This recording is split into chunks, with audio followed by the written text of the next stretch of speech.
In the beginning, we had Tekken Tag Tournament. This was the first installment of the Tekken series to have Rage implemented into it. Rage in this game was not the comeback mechanic that we know it to be today. If your point characters took a certain number of hits, your tag character offline would be the one to enter Rage.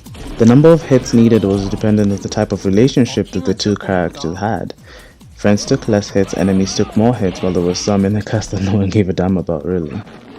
Once the end rage character is tagged in, there is a painfully short amount of time to enjoy that rage.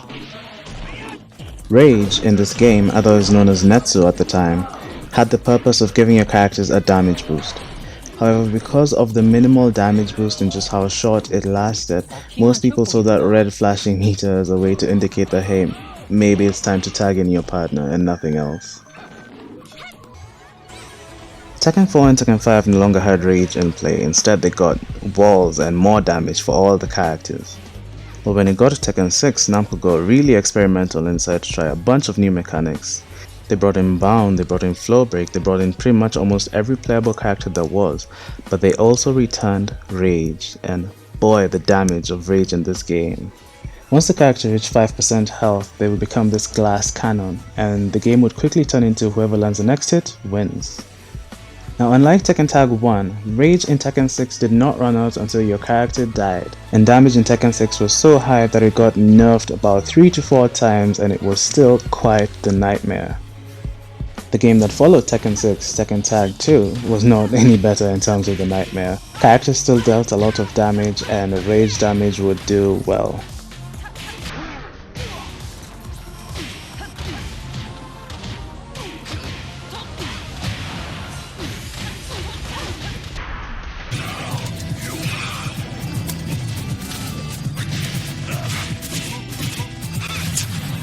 What the fucking from get a count from a counter. I think people could hear it, like, you know, when I was recording matches, they just knew that I wasn't really enjoying it as much. Oh my god.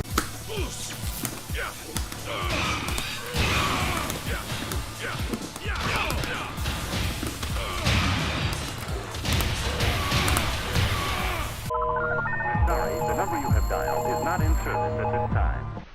Combos in this game had been the longest there had ever been in the history of Tekken, and a few characters really took advantage of Rage and the combo system and the walls and the tag assaults and the bound mechanic. Everything was just so honestly quite crazy, but like in a fun way. I don't know what it is about this game that I really enjoyed, but we're not going to talk about my personal opinions of the game. We're here to talk about the rage damage, and rage worked very similarly to the first Tekken tag, in which the character gets hit a couple of times and the character off screen is the one that gets rage. Now depending on your partnership, of course, some get rage sooner than others, but at least in this game there was no character that never got rage depending on who they were paired with. In addition to that, there were several more mechanics tied to rage. The off-screen character would get rage as soon as the active character gets hit during a tag assault. Using a tag assault will also use up your rage. The duration of rage had gone up from a measly 3 seconds from the first Tekken tag to now a whole total of 10 seconds. The rage damage was also much more similar to Tekken 6 than in the first Tekken tag. Tagging in your character was as risky as ever in this game, but Namco saw that and they decided to tie a new mechanic to rage, and this is called tag crash. This is when the opponent outside who has rage can be able to enter the screen very quickly in a more safe way. One thing I approve of the rage usage in this game is that it was almost an equal opportunity for everyone at any time. Everyone had access to rage at some point in the match, and there was no instances of where the first person to enter rage can kill you before you even get a chance to use your rage. But with this game's monumentous combos and unforgiving Okizeme, it was very easy to be quite overwhelmed and have the match be pretty one-sided despite your best efforts. Invincible moves are completely broken. 200 power turns the game into a complete mash fest because if you get hit, you're dead. That's it. And on top of that, why the hell is rage in this game? What is the need for rage damage? Namco, what? Why? Way too many laws in rank battle. Like Arsenaltai said, some of the dumbest mechanics were to be found in this game called Tekken Revolution. damage. This game is crazy. Am I dead? For those of you who may have not had the joy of experiencing Tekken Revolution, it was a free-to-play game that came after Tekken Tag but before Tekken 7. Weird king. It largely was a copy-paste of Tekken Tag 2, except they removed, of course, the tag mechanic and the bound mechanic. Eliza made her debut in this game as well as the stat system. What the system was used for was to upgrade your character in a way that would cater more to your playstyle, but boy was it badly balanced. Power would, as you expect, increase your character's damage immensely, and endurance would increase your life bar as well, but not as good. And vigor was the most interesting of the stats. Without going too much into it, it also contributed to how much damage your character would do, but it also allowed your character to enter rage much earlier than normal. At the end of it all, what this meant was that a character with a lot of power and a decent amount of vigor would have a much higher chance of dishing heaps of damage with every single hit they landed, killing you almost instantly. Let's go.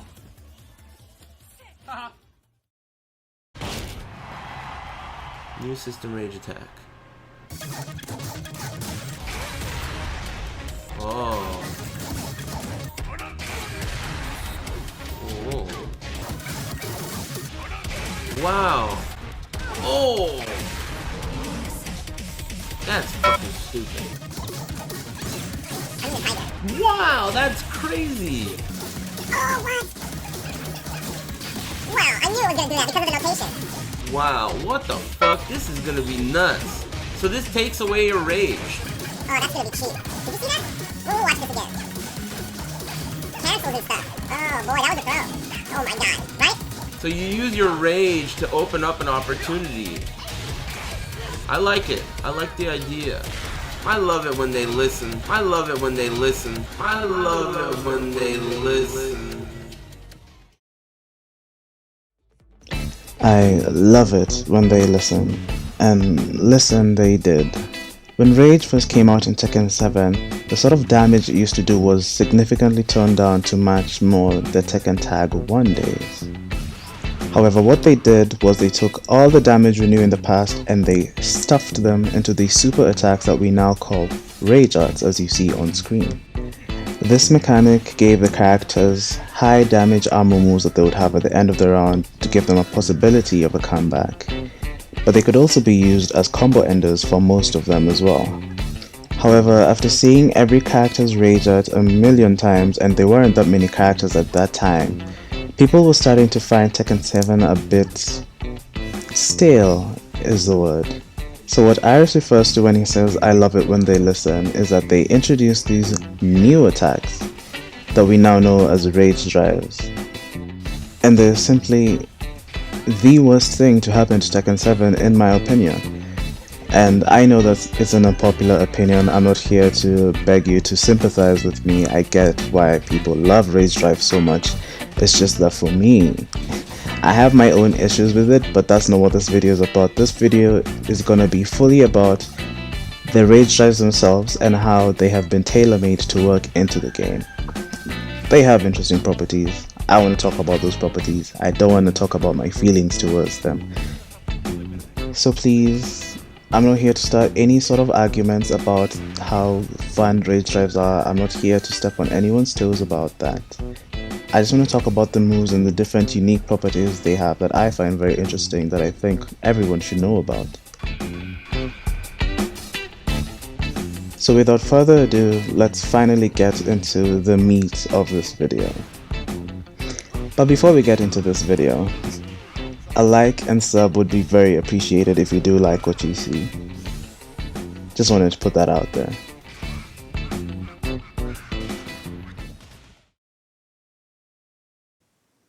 Rage drives, the absolute bane of my existence in Tekken 7. Introduced to complement the Rage Arts in Tekken 7 Vanilla, Rage drives were brought to the game to add a bit more oomph to those who have low health. They are the king of comeback mechanics. Putting it politely, Rage drives are these near flawless attacks that have these huge, monumentous potential of turning the tide of battle back to your favor, bearing very little to no risk and boasting nothing but huge rewards for the user. But away from that for a second, let's not forget that Rage in Tekken 7 still offers a damage boost, but it's so little and only affects a certain type of move. Kilo on YouTube goes into great depth about the scaling of the game, but for this video's purpose I'm going to give you the short version and say that moves that do 10 damage and above are the ones that get the Rage boost. If you do 10 damage, you get 1 point extra. If you do 20 damage, you get 2 points extra. 30 damage, 3 points, and so on and so forth. Looking at the percentages themselves, you're not going to get any sort of rhyme or reason as to how Rage affects the damage in combos. But I will link Kilo's video in the description detailing this much further if you want. I highly recommend you watch it. The reason I'm bringing up the damage boost and the damage scaling in this video is because a lot of the Rage drives are going to either benefit or be disadvantaged depending on how you use the scaling. I also bring up the scaling because with the numerous updates that have happened with Tekken 7, a lot of moves have been added into the game that really take advantage of the Rage scaling, but we still use Rage in the way we were still using it in Season 1. One last weird thing is that some moves seem to benefit from the scaling only some of the times, not consistently. Now, scaling in open ground is much more generous in that you do much more damage in the open than once they've hit the wall. Just to give a few numbers, the first hit of a juggle in open ground scales at 70%, while the first hit after a wall splat scales at 63%. Depending on the type of combo you do, if it's full of very heavy hits, you will get a significant damage boost per hit, but typically most combos only get a total of about 3 damage extra.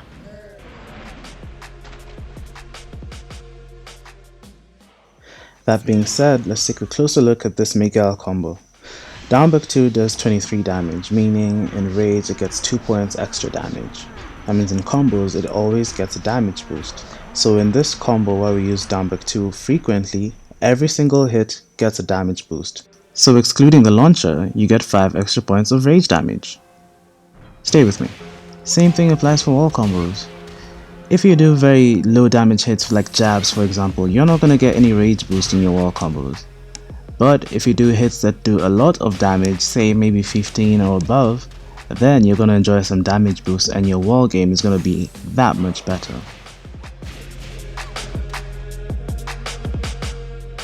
This wall combo for example has very many hits, but some of them do very little damage, so you're not going to get much for your wall combo, not counting the wall splat damage of course.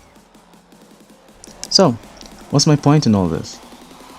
In order to take advantage of Rage damage to the fullest, make sure you add in as many heavy hits to your wall combo, especially against large characters like bears.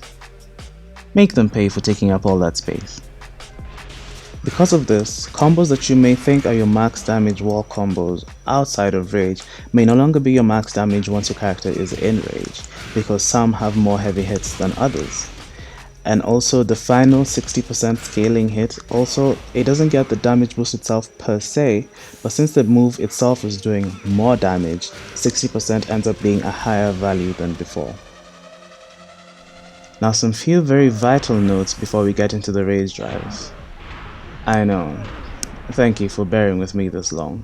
Now, on a normal sunny day, after a normal standard wall splat, you're allowed 2 wall hits before your opponent begins to fall down the wall rapidly, making it harder to combo them.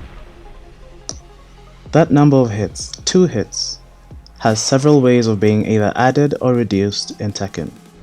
The first of these, and the most commonly known one of these, is what we call the high wall splat. This is when your opponent is hit against the wall, but their feet are not touching the ground yet. Any hits that are done before your opponent's feet touch the ground are called high wall hits.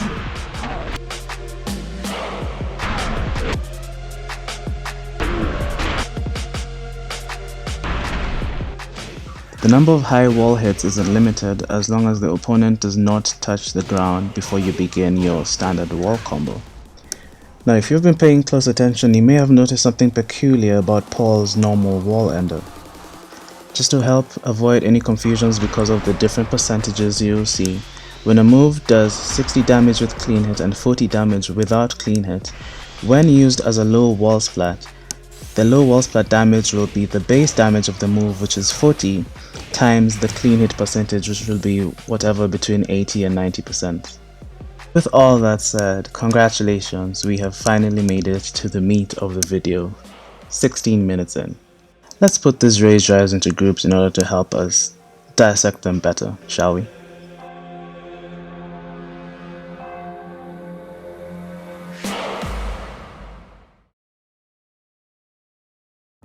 First on the list, we have what I would like to call wall drives. These are rage drives whose properties are built around the presence of a wall. These will be the main focus of today's video.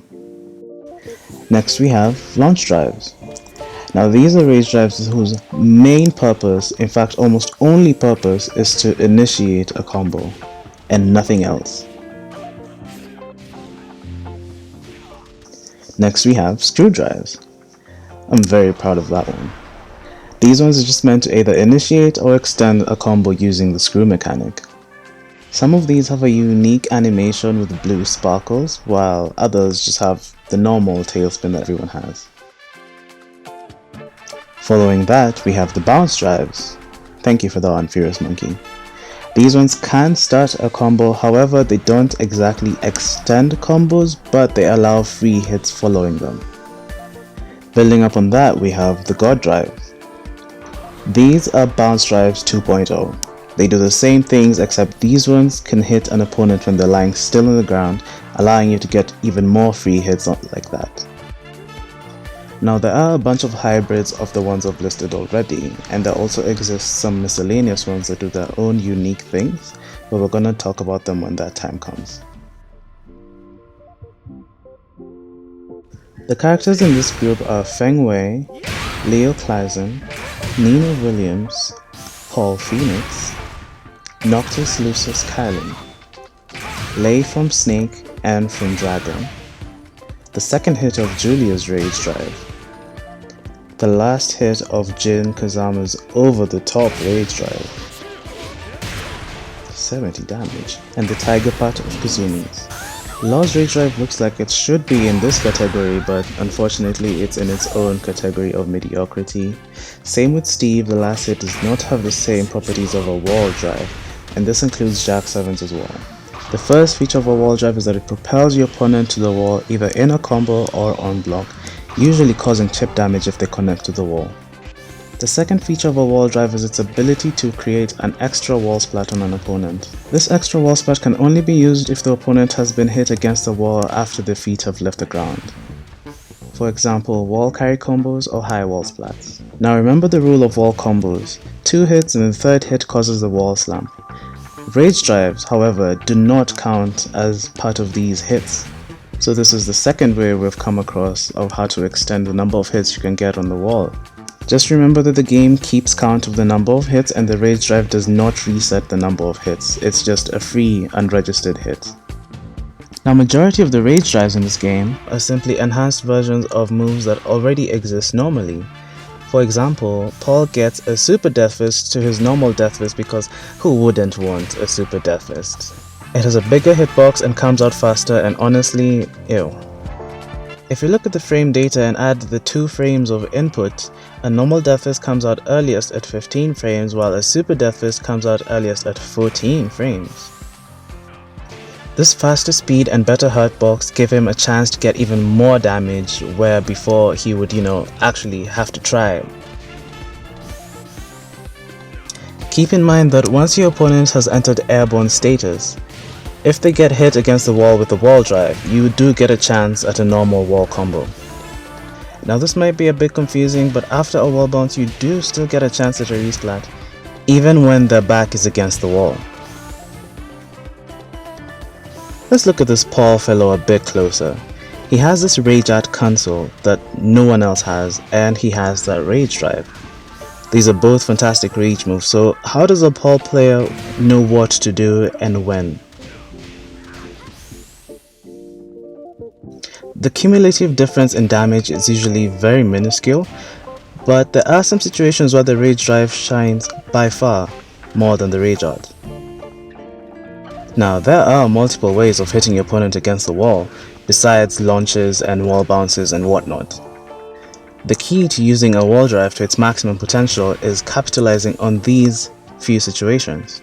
The high wall splat is a classic, and it's the most reliable way of hitting your opponent against the wall and meeting these conditions. Most moves, but not all of them, that cause this spiraling knockdown also work. Now, such high damage moves can be used in an even more clever way when we hit them before they hit the wall, because once they hit the wall, the scaling is completely different. There's also this knockdown animation where the opponent falls backwards. The spacing can be quite tricky and unreliable. Most of the times you'll just end up getting a ground hit and no wall splat. Don't try and cheat the system. Once that initial wall splat has happened, even though you resplat in what manner, you will not get the extra resplat. This knockdown animation simply won't work for you unless you find a way to pick them up and into the wall again. If the back was already against the wall, then you're not getting your resplat, so. The wall drives also don't work from every angle. You can't be too far off to the side, you have to be either just slightly off or dead on. So far it's like 0 pros for the wall drive, but hold on, I'm getting there. There are these situational strings that can wall splat your opponent. Those are very useful for wall drives. If you manage to stun your opponent in a way that doesn't allow the typical wall combo, these wall drives can give you a chance to do that. In Paul's case, however, because of his Rage Art cancel, he has easier ways of doing this than the rest of the cast, but it's still worth mentioning anyway. Now, a good wall drive has a huge hurt box. This allows you to create huge combos where typically you would just get peanuts. Again, with Paul, since he has multiple options, you have to decide what to use, when and why, which is a refreshing layer of depth at least. Look at the hurt box of the normal move compared to the hurt box of the Rage Drive. Fascinating. The tailspin animation will allow you to get your resplat, but there has to be some distance between them and the wall, otherwise it's just a normal wall splat. A character like Paul, who has many good hard wall splats, will be able to benefit more often from the Rage Art cancel than the Rage Drive. Well, it's kind of a mixed bag situation. It is good to have many options, but it's kind of limiting for the game, but at the same way it makes your game plan simpler if you know you only have one possible option to do. So take that as you may. By the way, throws that wall splat don't count as your opponent ever going airborne, so you're not gonna get a resplat. Thank you, Harada. But on that note, this throw you're seeing has such bad recovery that you cannot use the Rage Art cancel. You have to use the Rage Drive. Well, you don't have to use the Rage Drive, you can do the normal wall combo, but if you're gonna spend it, it's worth a lot of damage, so I think it's worth considering. Now, characters with good counter hits take the most advantage of these wall drives because they can be able to get a proper hard wall splat despite knocking your opponent down at your feet, which, because of the scaling we mentioned earlier, is fantastic. Just as a by the way, I wish more throws work like this. I think it's really cool.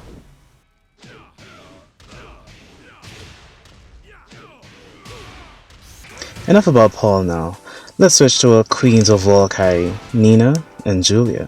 What these characters do best is take you from wall to wall, which might make you wonder, then why give them a wall drive to help you push to the wall if they do it so well already?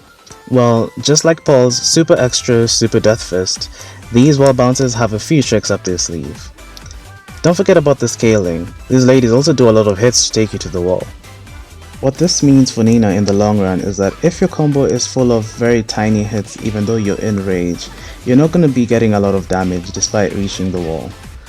However, since her Rage Drive does 50 damage all on its own, no clean hit required, she gets that extra chance of milking out even more damage from your opponent.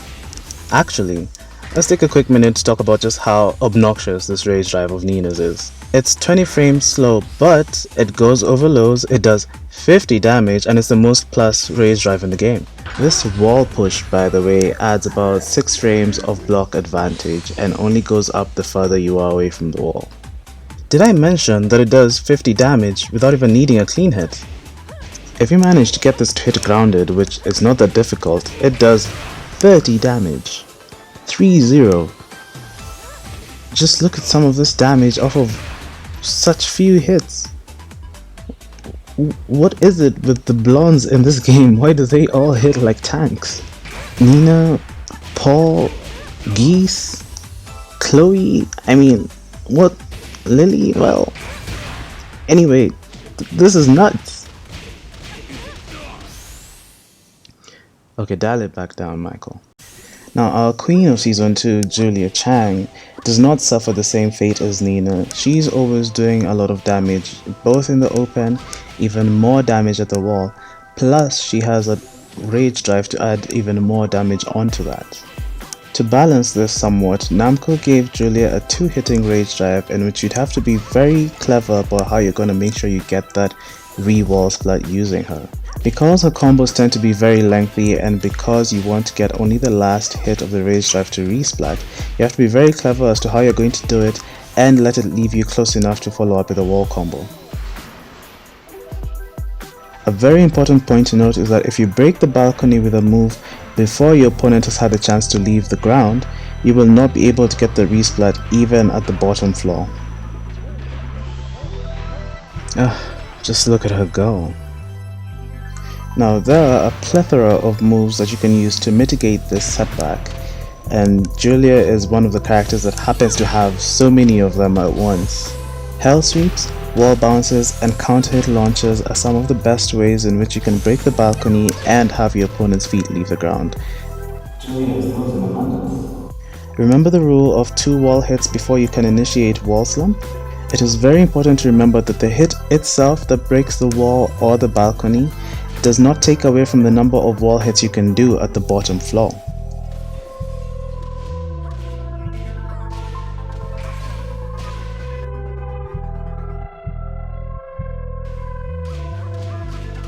What an angel.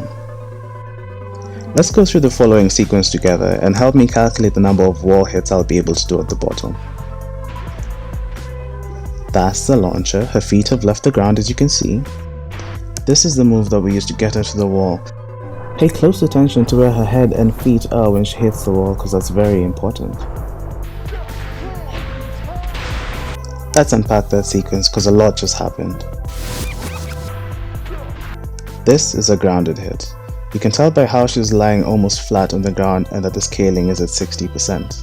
Grounded hits are not wall hits and therefore do not take away from the number of wall hits you're allowed to do in your combo. That was a wall hit, plain and simple. And that was a balcony break. We mentioned that those don't add to the wall hits either.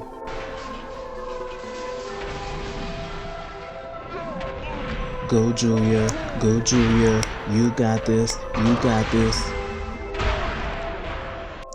That was a wall drive hit. Keep in mind that even if Chloe had been against the wall when it connected, it still would not have taken away from the number of wall hits possible. Now if you've been following carefully, you would realize that we've only used one wall hit for that entire combo. However, when it comes to the wall combo, it may be hard to see from here, but she does slump as if we have used 2 wall hits. But why? We were so careful. The reason for that comes back to this situation. When the opponent hits the wall with their head basically touching the ground, this is called a low wall splat. This type of wall splat only allows you 1 wall hit before you can begin wall slump. Now you may be wondering, Michael, what does all this have to do with the wall drives? You're going off track as usual. You're always digressing. This is why I don't even click subscribe. I just watch your videos and I don't follow. This is exactly why. First of all, only mom calls me that. Second of all, how dare you? And third, you're right. But listen, if you plan to use the wall drives properly, you have to know how many wall hits you're allowed in order to maximize its potential. Remember that wall drives do not reset the number of wall hits you're allowed to do. Luckily for Julia, which is something you should get used to saying, She has a lot of low wall splats, but because of the nature of her wall combos, she really only needs one hit. She never really fully needs two hits. Remember this 1+2 we talked about earlier as a grounded hit? Even if it doesn't hit as a grounded hit and still part of the combo, since it doesn't knock the opponent against the wall, it does not add to the wall hits. She's so lucky, isn't she? To wrap it up with Julia, another way of identifying a low wall splat is if you were very close to the wall when you tried to lift them into it, or the move you did has very bad lift. Let's dial it back a bit and go to a more standard character with a more standard wall drive. Fang's Rage Drive is an enhanced version of his Iron Fortress in... Hey. Fang's wall drive is an enhanced version of his Iron Fortress only in frames on block, some frames on hit, and very slightly in damage. This is still very good for Fang because he has a lot of moves where an Iron Fortress is guaranteed, but now with the Rage Drive version he has the ability to get a wall combo from it. Here's some examples of moves in which his Rage Drive allows him to milk a lot more damage from. Don't mind that, it was 2 off axis. Oh, I guess we're done. Oh, nope, here's a few more.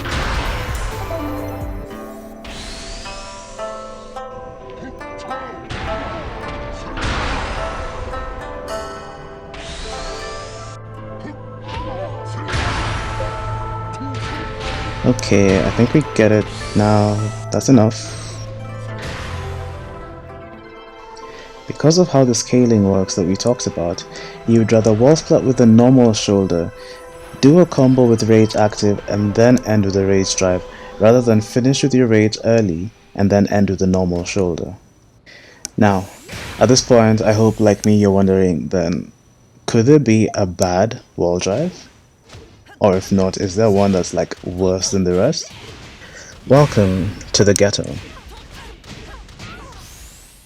Wait a minute, that was an interesting wall combo. Let's unpack that for a bit. What did you say about the wall drive in regard to how many hits are left in the combo? That it's a free hit. That's awesome if you got that. You're paying attention. Nope. And look here. What did we use to carry to the wall? Something with very little lift, meaning we only have 1 hit instead of 2 allowed in our wall combo. That's okay if you didn't get that, it's a bit tricky. This is a grounded hit and it doesn't add to a combo. That is a wall hit as the game says. Then we delay a bit and we finish our combo as usual. Now, as to why I think it's one of the lesser privileged rage drives. Just like Paul's rage drive, it does get a lower hitbox than his normally existing move. And it also has the benefit of coming out of frame faster as well. Part of the reason I think it's one of the lesser privileged rage drives is because it barely does damage and Leo does well with the rage boost alone.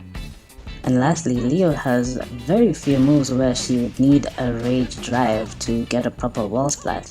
She has no problem wall splatting you in the first place. Oh, thanks friend. The other reason is that Leo is just full of these moves that knock down so pathetically or just end up doing nothing that the rage drive can salvage into a combo.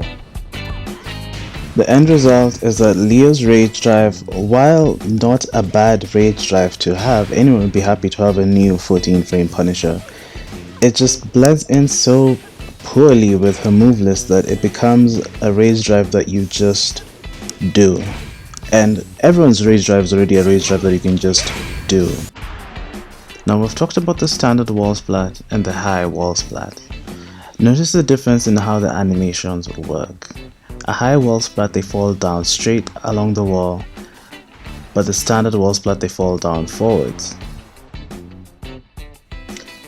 I think because it would look silly if the character could fall down forwards from all the way up there, the rage drive resplat brings them down first and then they fall forward.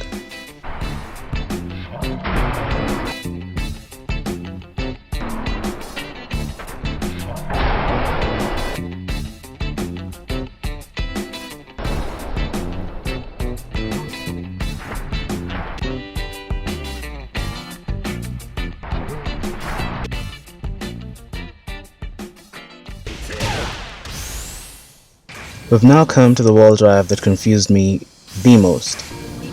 Unlike all the other wall drives, it's not even plus on block, it doesn't even wall splat on hit, it's just confusing. Yeah, confusing is the word. Now, we asked Harada for Union wards, and as a result, Kazumi can no longer wall splat with any of her tigers or her safe moves. So the same applies to her rage drive in that case, and now all of her wall splats are either unsafe or duckable. I really was torn between classifying it as a launch drive instead of a wall drive, but its wall splat properties are worth dissecting. Like I said, they did lead to this whole video, being as long as it is. Thank you for staying, by the way. To explain how Kazumi's wall drive, quote-unquote, works, you need to understand the wall mechanics of Tekken 7 in and out. Because even when I saw it, I tried to figure out why it operates the way it operates, but here's what I gathered at least. Looking at this combo, we've carried to the wall with a move that has enough lift that the feet have left the ground. When we come to the rage drive, we hit Hwoarang against the wall first, and then we get the free wall splat. Going by that would mean that by the time we jab Hwoarang, he should already be falling down immediately. But as you can see here, I do the normal wall combo and it connects perfectly. There is a chance that the angle of the stage could be affecting it somewhat. You can choose to look at it very simply in that the first hit of the rage drive is not a free wall hit, thus it counts to the follow-up wall combo. But that's just not the case. It definitely is something to do with at what point they are at the wall when you hit them with it. Unlike all the other wall drives I've shown, this is the only one that gets affected by this sort of low wall splat property. The rest give you a full combo always. This is what I mean. Going by the math, I've already used up my 2 wall hits before knocking Hwoarang out of the balcony, but when we reach the wall, I still get a chance for the tiger to connect.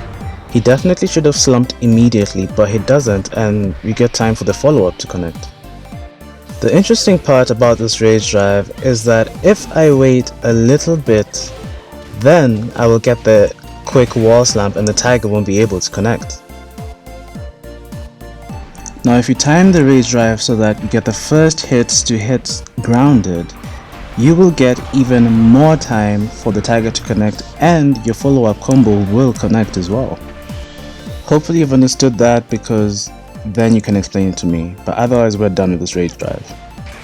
Oh, this can happen as well with the rage drive, but it's not consistent. You have to be to the side a bit and you can tech roll that animation, so but it's there. Now my favorite rage drive belongs to this kid. His rage drive is an enhanced version of his normal warp strike. Now unlike Kazumi's, his is fairly standard in terms of being a wall drive. It stands out from the rest of the wall drives in both range and that it transitions into this attack throw on hit. It's also fairly easy to use and very reliable. One of the better rage drives in my opinion. There are 2 types of attack throws in this game.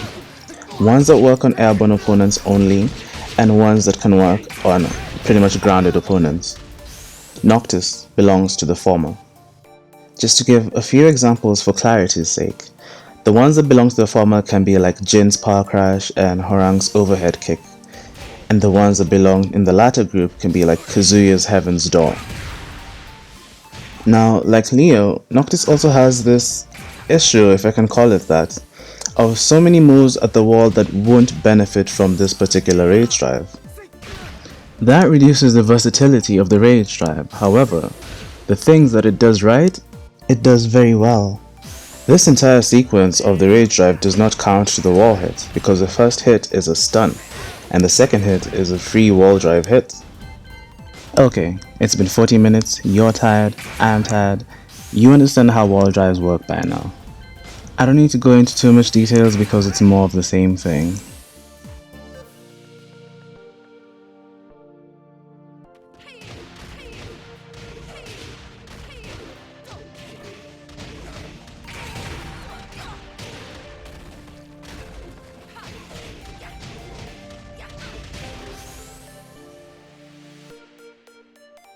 So, we've learned a lot today. I'm going to leave you guys with a tiny assignment.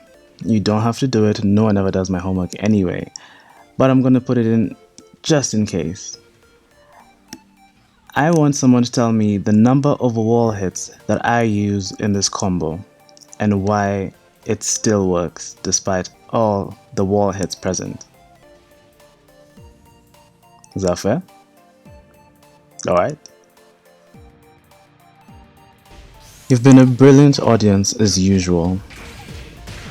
On screen right now are a few combos that really take advantage of this wall hit system that I've explained today.